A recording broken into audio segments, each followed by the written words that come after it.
Today I'm going to share with you my secret recipe for my favorite thing to eat while I'm drinking my cup of coffee. Banana bread is a quick and easy treat that everybody loves. You really need no special equipment to make it, and I'm going to also show you how you can personalize it. So let's get started. We're going to take our ripe bananas. As you can see, these are nicely freckled and ready to be used, and banana bread. We're going to break them into smaller pieces. I'm going to show you how to do this using a bowl and a fork and a spatula. You could also use an electric mixer if you have one, but you don't have to use that. Go ahead and mash the bananas against the side of the bowl and then gather them again towards the center of the bowl, making sure everything's well mashed. Add your sugar and give it a good stir. You could also use the sugar to sort of help you also mash the bananas up. We're going to add our 1 egg. I usually crack the egg on the side just to make sure I get no shells into the batter.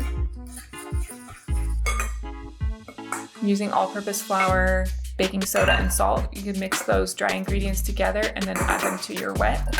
Give it a good stir with your fork. At this point, I usually switch to a spatula so that I can make sure I get all of the dry ingredients that tend to stick to the side of the bowl mixed in well. It comes together pretty quickly. We're gonna next add our brown butter in. This is a brown butter banana bread that I'm making here today. Brown butter is especially good in banana bread. You could also just use regular melted butter, coconut oil, or your other fat of choice. It looks a little dark here on video, but you just wanna make sure your brown butter is not burnt. We're gonna add our walnuts. You could also use pecans, chocolate chips, coconut, shredded, whatever mix-in you prefer, and our vanilla extract. I always like to just add a splash more. Go ahead and give it a good stir. Make sure everything's well incorporated.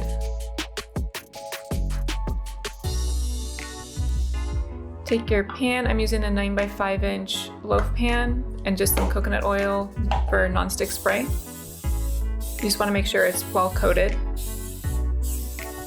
And then you're just going to pour your batter into the pan, making sure to get all the batter. And you're gonna put it into your preheated oven. I usually put it on the middle rack, kind of in the center of the oven. You know your banana bread's finished when a toothpick inserted in the middle of the loaf comes out clean, so you want no batter sticking to the sides of the toothpick. I'm gonna let it sit on a cooling rack for about 10 minutes, and then we're going to go ahead and take the banana bread out of the loaf pan to allow it to cool additionally. To serve your banana bread, simply slice it and serve with coffee or tea.